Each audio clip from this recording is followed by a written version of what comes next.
Hello, welcome to Seeking Heaven, the Near-Death Experience and Other Phenomena. We have a very special event for you tonight. Before I get into that, let me tell you who I am. I am your host, Tamara Caulder Richardson, and I am a 6-time near-death experiencer, afterlife speaker, and evidential medium. We're having a special UFO and other phenomenon.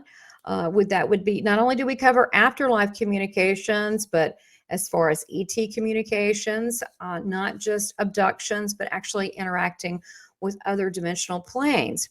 And so we have a very special guest tonight. And by the way, subscribe if you haven't watched, make comments about this. I want to hear your thoughts. So we have a very special guest tonight, and I'm going to go over their bio just a little bit because very impressive. And if you haven't seen the episode before this, please watch the episode so you can see the career of Kathleen Marden. So you probably know her already, Kathleen Marden. She is a UFO researcher of many years. She was involved with MUFON. She's also has worked on several abductee cases. And she is an author of multiple books, which we'll talk about. And she is also the niece of the famous Betty and Barney Hill abduction case. She's also been on many TV shows. You've probably seen her on Discovery, History, National Geographic, Destination America, Science and Travel channels, many documentaries. She speaks at a lot of UFO conferences. Again, she has a wealth of information. You can see in her book, she's done three comprehensive studies on abductee cases, and with over 5,000 experiencers combined. And tonight we are going to be talking about just especially on the 60th year celebration or really acknowledgement of her book, Captured, the Betty and Barney Hill UFO Experience. So let me bring her on. Kathleen, thank you for being here. It's such a pleasure to be with you again. Yes, absolutely. And I can't wait to hear the story. We got into it a little bit, but the fact that it's so personal because it's your family.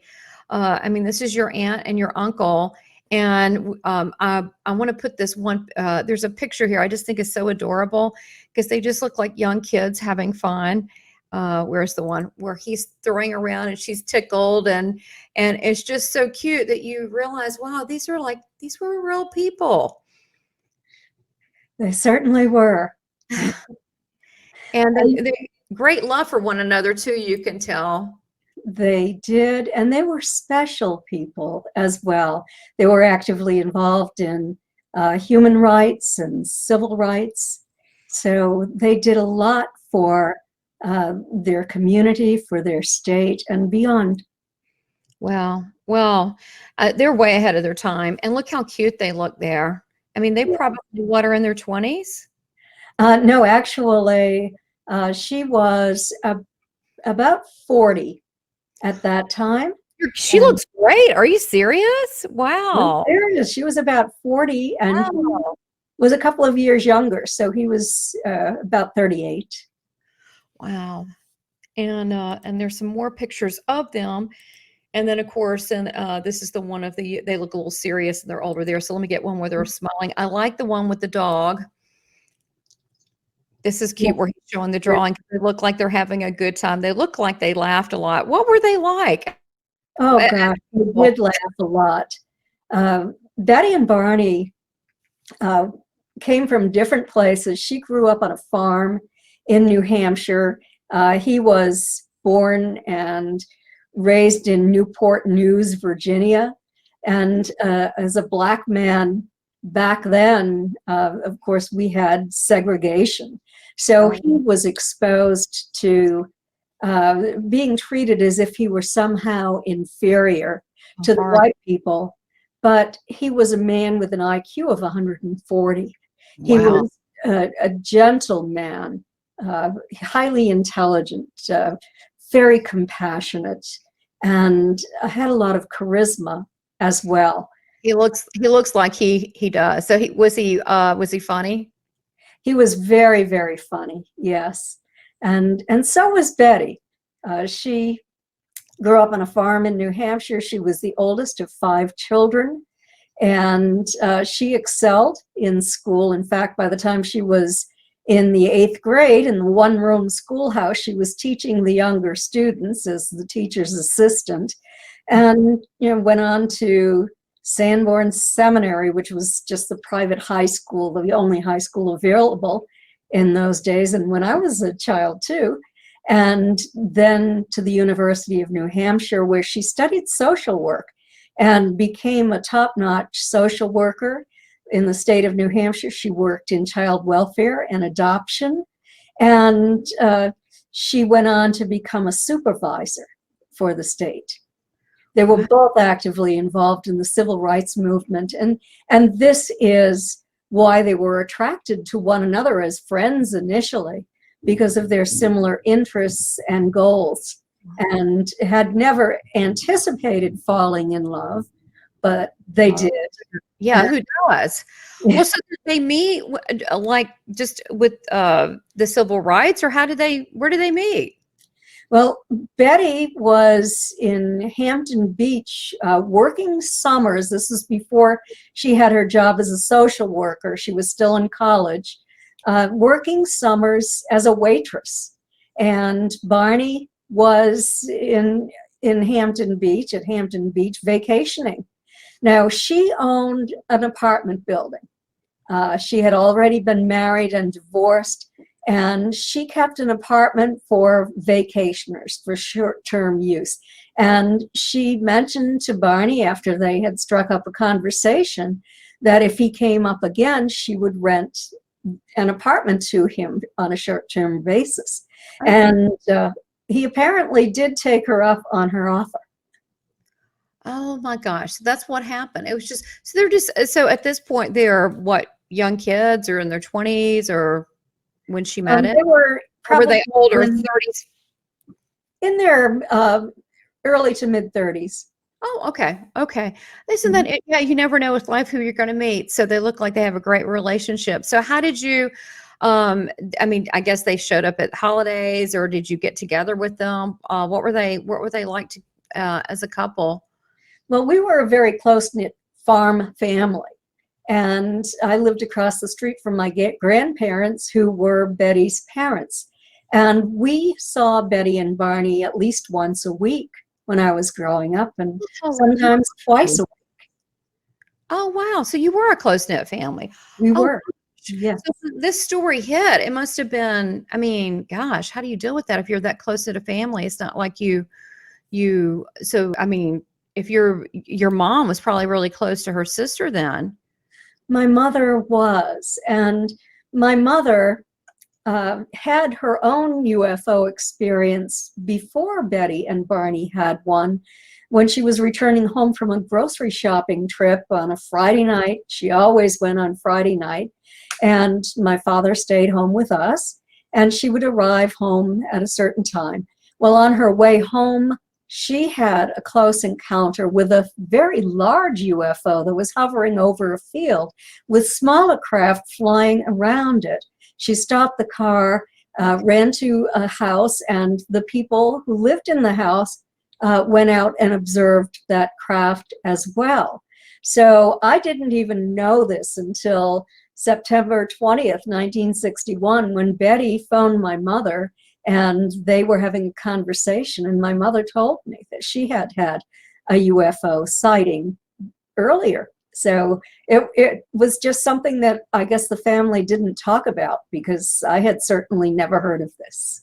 Well, they probably didn't have any context in how to frame it, right? I mean, how would they explain that? They probably knew what it was at some level, a saucer, but that's fascinating. So, and you had mentioned you've had experiences, so I suppose it does run in the family, but you were saying that they also look for people that are aware or open, or human rights, which we have to laugh about that are sensitive. So it must say a lot about your family, and also the IQ. I think it does. And that wasn't my mother's only experience. She was on another Friday night shopping trip, and she didn't arrive home at the appointed time. And we were very concerned about her. We wondering what happened. My father was thinking of calling the police. And then finally, she did arrive, not realizing that she was hours later than her anticipated arrival. My father was extremely upset. They went out, brought the groceries in. The frozen food had thawed. The ice cream was soup. She had no explanation for how this occurred. She didn't even realize she was late. Wow. Well, so now how did, wow. So now I know that there was also missing time with them. Can you recall that night and what that you were told? Because you were probably told things before the media or the public was told. Yes, absolutely. The family was told, but we were sworn to secrecy. So, but I did know immediately that Betty and Barney had observed a flying saucer. That's what they called it in those days. It hovered 200 feet above their car. Barney got out of the car to look at it through binoculars. And it shifted position to an adjacent field. He walked into the field. He didn't believe that this was even possible. And it descended to within 100 feet of him. He saw non-human entities looking back at him. We knew this immediately. And it was in the original reports to the National Investigations Committee on Aerial Phenomena as well. So it's documented evidence of this. They heard a series of buzzing sounds striking the trunk of the vehicle after Barney ran back to the car, fearful that this craft was going to capture him. And those were code-like buzzing sounds. They caused the car to vibrate and a tingling sensation to pass through Betty's and Barney's bodies. The next thing they knew, they were 35 miles down the road. They had conscious recall of finding themselves on a dirt road with tall trees all around, of encountering a roadblock of some kind, and observing a fiery orb, a huge fiery orb that seemed to be sitting on the ground, but they didn't know where or when that occurred.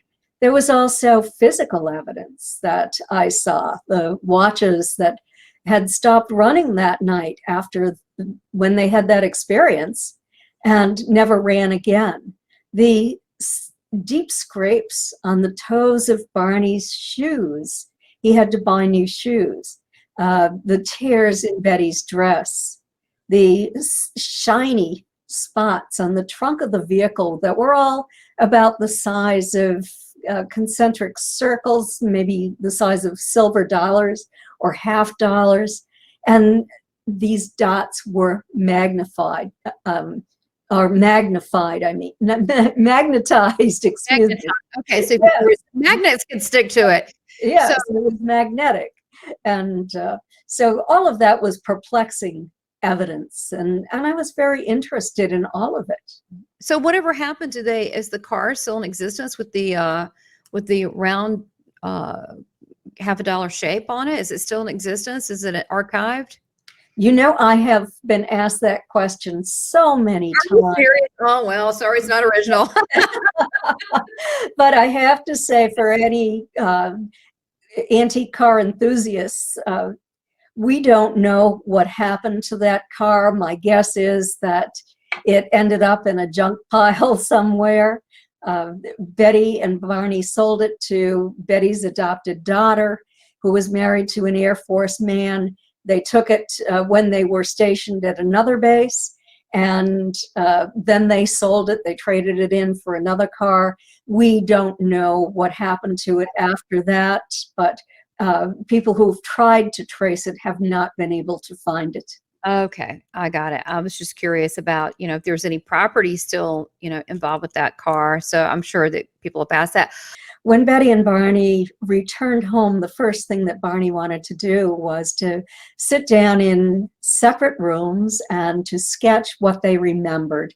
So Barney's sketch shows the craft with the entities standing in the windows.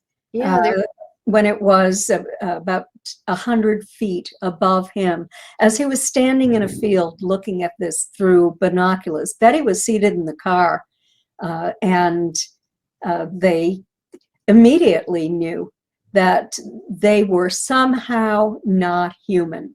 And this is what Barney stated to Walter Webb, who was an astronomer at the Hayden Planetarium in Boston. And it's in Walter's report. And so it's there, documented for history. It was a confidential report, but my book with Stanton Friedman, Captured, the Betty and Barney Hill UFO Experience, has all of that information and more. Absolutely. I've got that here. And I wanted to, is it the same story that they told you that what finally came out years later publicly? Is it pretty much the same one that you heard? You probably have heard it so much now.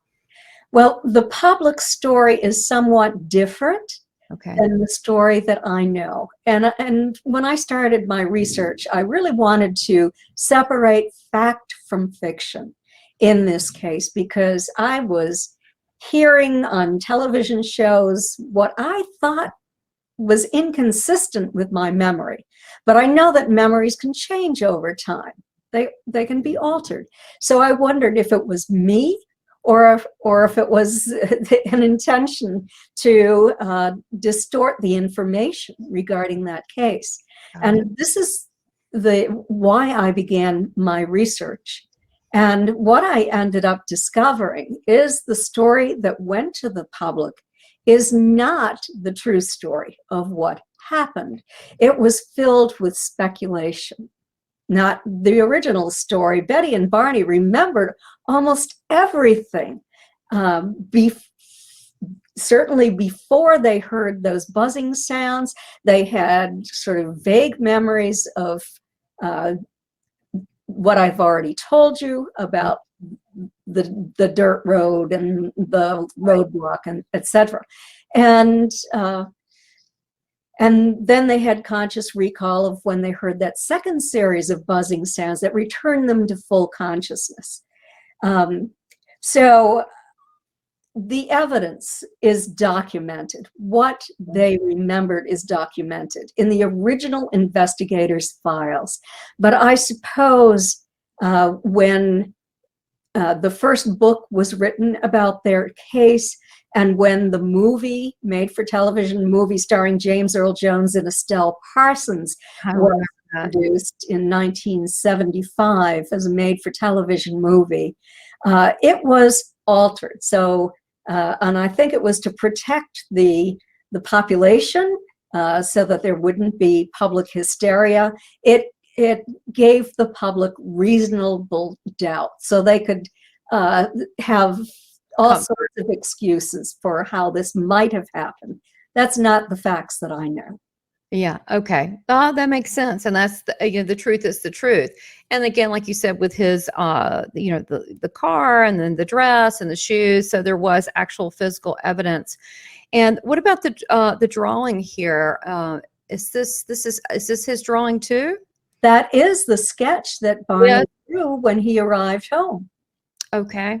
Well, it's a good thing he wrote it all down. And so I wonder how long they were looking at them, because look, they're just looking at them. 100 feet. Wow. Yes. Well, the craft followed Betty and Barney and was off to the side of the car, coming in closer and closer over a period of about an hour before it shifted ahead and swooped down over the highway. Wow. So it was quite some time. So he got a very good look. He looks like an engineering background, because he definitely put everything down here. Yeah, and remembered that. Wow. You know, and he said he would have loved to have become an engineer. He wanted to go to college, but because of the color of his skin, he wasn't given the opportunities that other people of different skin color were given. And especially how brilliant he was, because he does look like an engineer, even his handwriting and so forth. That was probably his natural proclivity. So, wow. Where are we going to take this story? There's so much to it. Let's take it from where are you, because this is where the truth is. You came in, and in the fact that you gave it justice with your book Captured, and that you wanted to go back through and make sure everything was correct, probably because you heard the real story, and then you probably heard things that, no, that's not what I heard. Is that why you went back, just to set the record straight, to do their life honor? Not just to do their life honor, but I wanted to know the truth. I wanted to know if they really were abducted by these entities, or if my Aunt Betty had had a series of dreams and that she had absorbed the information in her dreams, and that Barney had overheard her speaking about this, even though he wasn't interested in hearing about it. And then both of them confabulated this under hypnosis with Dr. Benjamin Simon.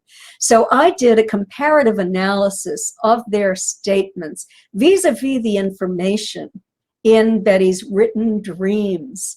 And the dreams occurred just before she woke up in the morning. So dreams that have been dreamed in that time frame tend to occur when a person is in really sort of a hypnotic state.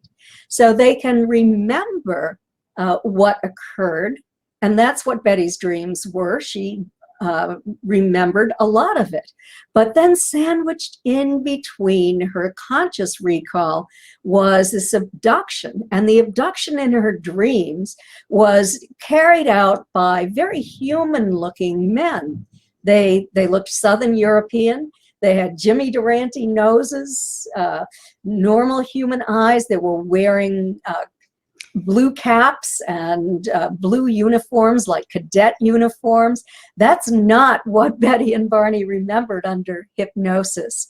So I spent years, actually I was a very slow typist when I was beginning to type all of the transcripts of their hypnosis and for comparative analysis. But in that, and it's all captured, the Betty and Barney Hill UFO experience, but you will read what I discovered. It's not that in the book, that very tedious scientific analysis. It is my story of what happened and what was in Betty's dreams and what was not. Betty and Barney knew a great deal about what had occurred, but Barney was in denial. He thought that no good could come of ever telling anyone about this, but Betty was a very curious person. She went to the Portsmouth, New Hampshire Public Library. She took out the first book she'd ever read about this.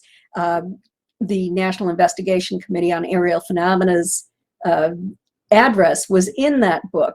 And so she and Barney sat down and wrote to them. And this began the investigation. Everything was confidential, but Barney had to have this exposure time and time again.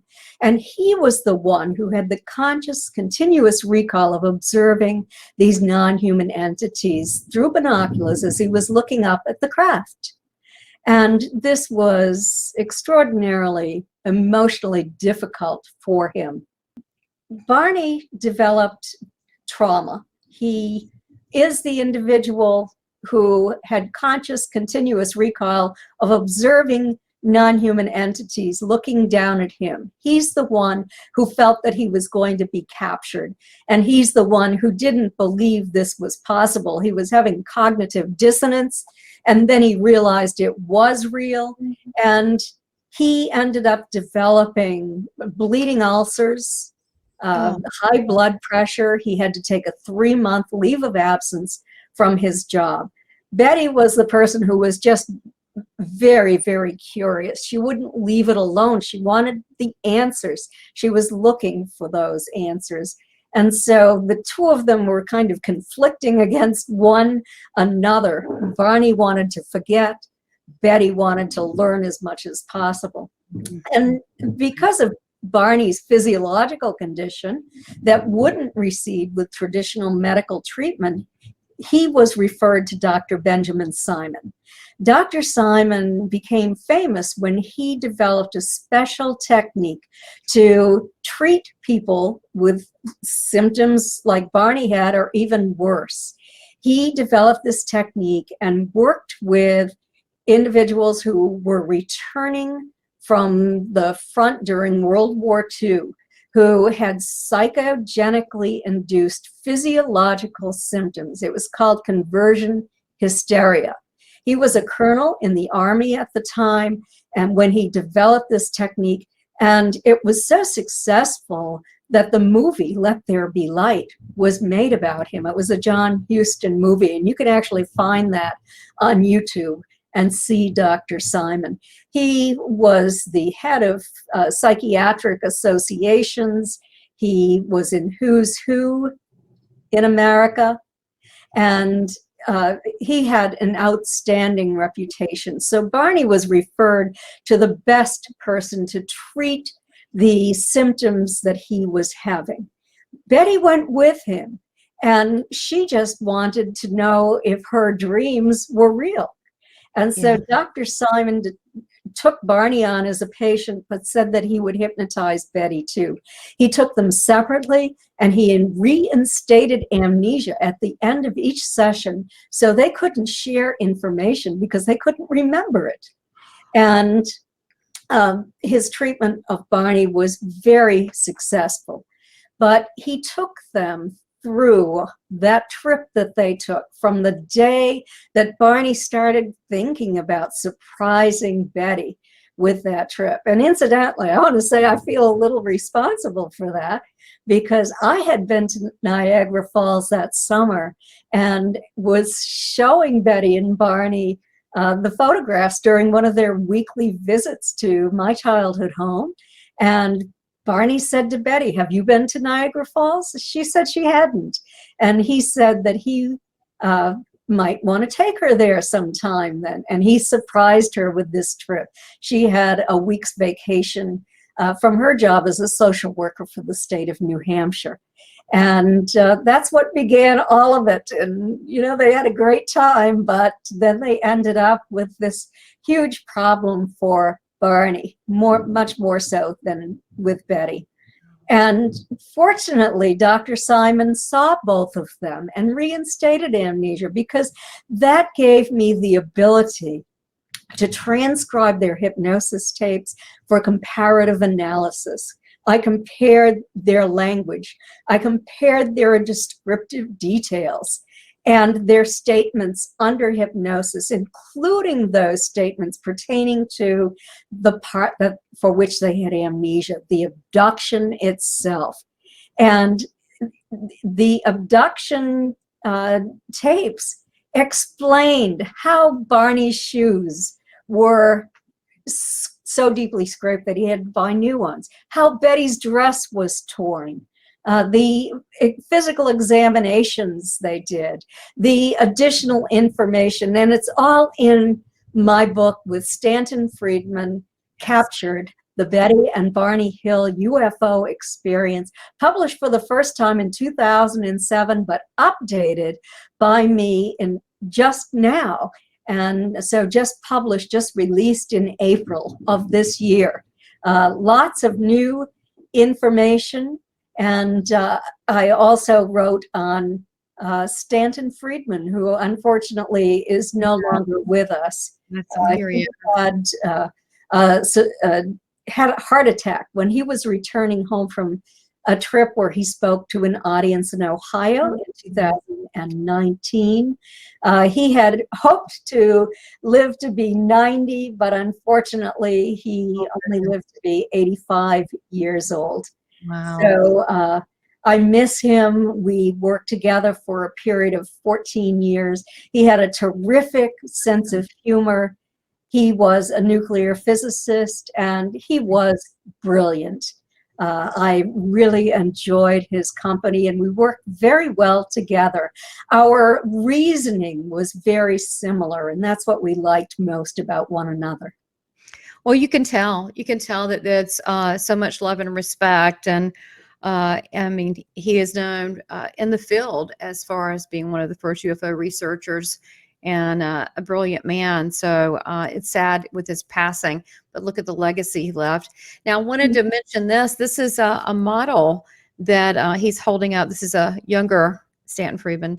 Yeah. He's holding up. This is the alien being that both Betty and Barney Hill witnessed, and they created this image that you said someone sculpted it, where they had the bridge and they had the wide cheekbones but no ears, so they look very humanoid. Oh, absolutely. And this is based upon Betty's memory of what she saw on the craft. Barney was deceased at this time. He died very young. He was 46 years old when he had a massive cerebral hemorrhage. And so Betty was left alone to carry on. And I moved in with her. I was a college student. And I drove Barney's car up to the university to take my classes during the day. And Betty and Marjorie Fish, a brilliant woman from Ohio, who attempted to identify the stars on Betty's star map that she was shown on the craft, and then sketched as the result of a post-hypnotic suggestion given to her by Dr. Benjamin Simon. Betty was told to sketch it if she could remember it accurately, and it didn't bother her too badly. It was published in the first book written on their case, and Marjorie Fish saw it, and for many years she worked on that star map. Could not find a match until we made technological progress. And then we had better distance data and data on stars that but were not in the original models that Marjorie constructed. Three-dimensional models using monofilament line and beads of various sizes and colors to represent the stars in our local galactic neighborhood, 54 light years in all directions from our sun. And she built 14 models in all. That 14th model had the accurate distance data, and Stanton Friedman was called in to find scientists who could vet Marjorie's work for accuracy. Those who did the work discovered that it was indeed accurate, and very exciting. There's even been a recent update by an astrophysicist. It's all in the updated book, and it is just fascinating because this convinced many scientists to believe that this was a real experience. Wow. And the fact that she modeled it so closely and the scientists verify that. Wow. So that is in the updated version that just came out. And then you said there's some other things. We're not going to say everything, but there have been some other upgrades as well in the book. Yes, just a little teaser. Stanton Friedman had carried a letter in the 1970s. He wrote to the newspaper reporter who broke this story as the result of a violation of confidentiality. One of Betty's good friends spilled the beans, and he wrote the story. And Stanton had written to this newspaper reporter asking him if he had ever been able to find witnesses to the craft that night. And lo and behold, he did. And all of that information is in the update on the book. And Stanton complied with this writer's wish not to be pulled back into that controversy, even though that writer did not comply with Betty's and Barney's wish that this would not be made public. So that shows the kind of character that Stanton had. And he passed that information to me, and I didn't publish it until now. Well, at least the reporter, maybe he was trying to atone for giving away the information when he shouldn't have released it in the first place. So maybe this was a way to, Maybe he was human and felt bad about it, but at least he got the information to find out there are other eyewitnesses, which is amazing. We need a movie, the real movie, with the latest version of Captured. That's what we need versus the one that was what, 1975, you said, with Yes, with yeah. James Earl Jones and Estelle Parsons. Bryce Zabel, who is a Hollywood producer, has the right to do a major motion picture or a documentary on my book with Stanton Friedman. And he has joined recently with another young producer. And hopefully there will be a production. Now, going through this, can you, because I don't think we're giving away the new book, you said there were different versions of ETs in there, and this is one of the ones that the commanding officer, how big were they? I forgot to ask you. Were they big? This particular one. Oh, this particular one was 5 to 5.5 feet tall. Okay. And he was one of the ones who seemed to be a sentient being who communicated with Betty, who even was apologetic for frightening them. He told them that they only needed to do a few simple tests, that they would be released unharmed and could go about their business. Barney was given the same information. In fact, Dr. Simon said to Barney, "Do you feel that you were kidnapped?" And Barney said, "I wouldn't use the word kidnapped, because when I say kidnapped, I feel that I was harmed." And he said, "I wasn't harmed, so I wouldn't use the word kidnapped." Got it. He met with them. And the same with Betty. She invited them to come back. And he said maybe they could, but that wasn't his decision to make. And she said, "How would you find me? Out of all of the people on this planet, how would you find me?" And he said, "We can always find those that we want to find." So that gives me kind of a question pertaining to Betty. Was this not her first time? I suspect that it was her first conscious memory, but not her first time. Right. And the fact she was so open. Wow. I mean, she was almost excited about it, about the communication. Yeah, it doesn't sound like it. She was very open. So did they tell them why they needed them for certain tasks? Were they ever told? The ETs did not give Betty and Barney that information. Betty and Barney just had the impression that they wanted to compare human bodies to their own. But of course, we now know that this has been going on for a very long time, and Betty and Barney were not the first. They were the first scientifically investigated case in the United States, because no one would investigate a case before this of alien abduction. So I think that I know for a fact I've worked with experiencers whose are generational experiencers, and their parents were taken back in the 1930s and 1940s. So probably 5 or 6 generations now. Right. And this is something that has been going on in families, obviously, as genetic findings of some sort. And what is your after, how many years, 30 some years, with far as being a MUFON field researcher, and then Lightning. well, no, we don't want lightning. We don't want a Danny and Brinkley story. Let's take a good story. Oh my goodness. Gosh, sorry about that.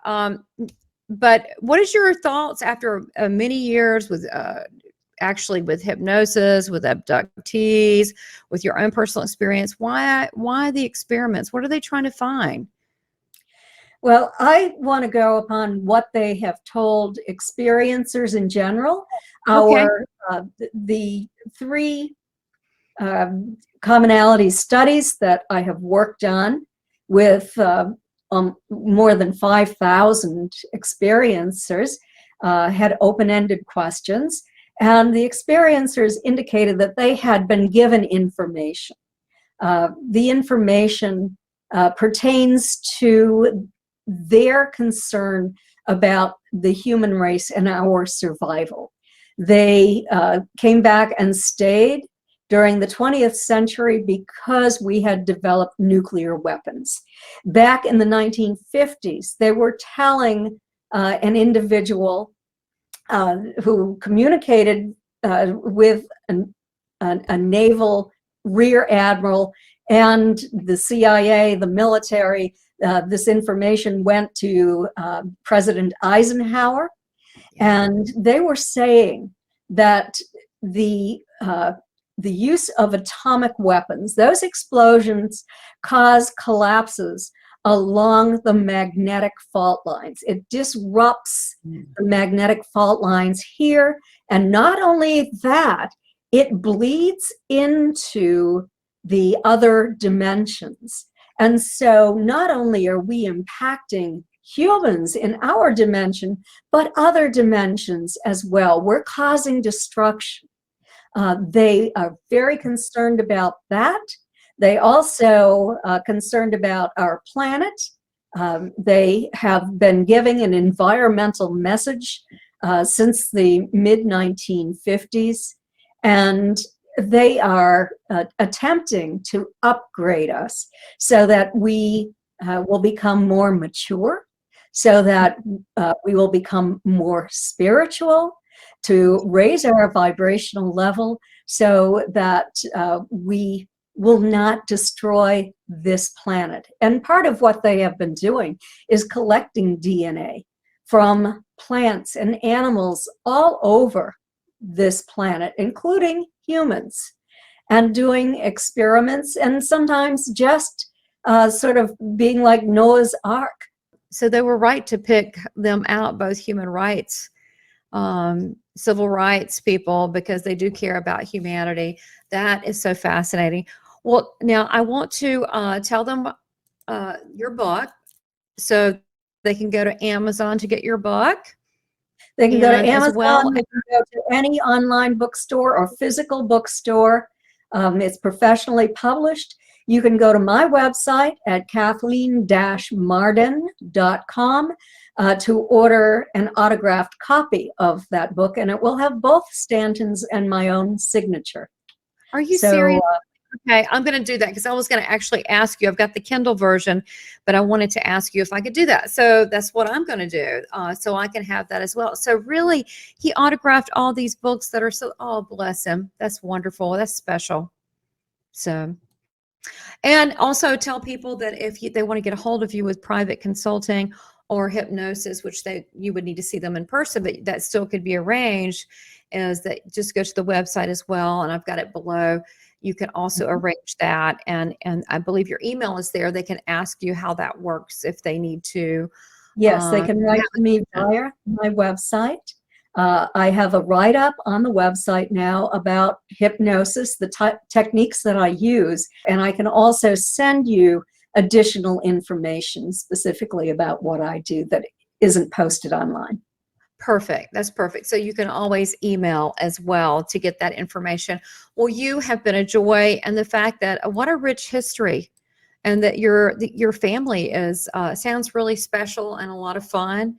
And wow. And now here you are being, like I said, a divine scribe and a trailblazer, pulling all the dots together and really educating people to not be in a state of fear. But to me, this is an adventure and fascinating. Don't you find this whole area fascinating? I don't find it fearful at all. Absolutely. Absolutely. That's what motivates me to continue to seek the answers. And I know it's all about consciousness, and it's about raising human consciousness. It is. We definitely want to have more of a brotherly love and put that out there. And so you're right. It is about raising consciousness and not being in a state of fear. So thank you again so much for your time. You have been just a joy and a blessing. Thank you so much. Thank you so much. It was a pleasure speaking with you.